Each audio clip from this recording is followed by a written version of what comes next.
આગામી લોકસભા ચૂંટણીની તારીખોની જાહેરાત પહેલા કેન્દ્ર સરકારે દેશમાં નાગરિકતા સંશોધન કાયદો લાગુ કરતા સુરત સાંસદ દર્શના જરદોશ પ્રતિક્રિયા સામે આવી છે। આગામી લોકસભાની ચૂંટણીની તારીખોની જાહેરાત પહેલા કેન્દ્ર સરકારે દેશમાં નાગરિકતા સંશોધન કાયદો લાગુ કરી દીધો છે। કેન્દ્ર સરકાર દ્વારા CAAનું નોટિફિકેશન બહાર પાડવામાં આવ્યું છે।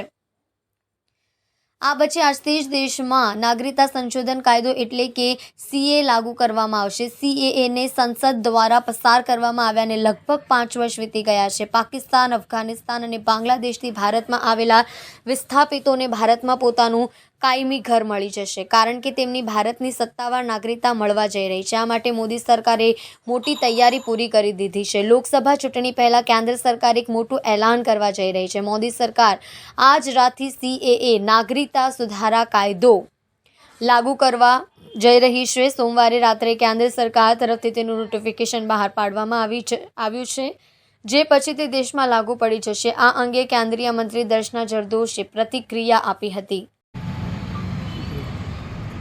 કેન્દ્ર સરકાર દ્વારા નાગરિકતા સંશોધન કાનૂન લાગુ કરવામાં આવ્યો છે અને એના દ્વારા આવનારા દિવસોની અંદર એનો લાભ જે અન્ય જાતિના લોકો છે, જે દેશના લોકો છે, જે અહીંયા વસવાટ કરી રહ્યા છે, બૌદ્ધ, જૈન, એ લોકોને અને પારસી લોકોને આનો લાભ મળવાનો છે। ભારતીય જનતા પાર્ટીએ 2019માં જે મેનિફેસ્ટો બહાર પાડ્યો હતો એ મેનિફેસ્ટો પૂરો કર્યો છે। માન્ય ગૃહમંત્રી શ્રી અમિતભાઈ દ્વારા મંત્રાલય દ્વારા હમણાં જે નોટિફિકેશન બહાર પાડવામાં થોડા સમય પહેલાં પ્રધાનમંત્રી દ્વારા વૈજ્ઞાનિકોને અભિનંદન આપવામાં આવ્યા। એટલે એક રીતે જોઈ શકાય કે મોદી સરકાર પૂરી ગેરંટી સાથે લોકહિતના નિર્ણયો કરી રહ્યા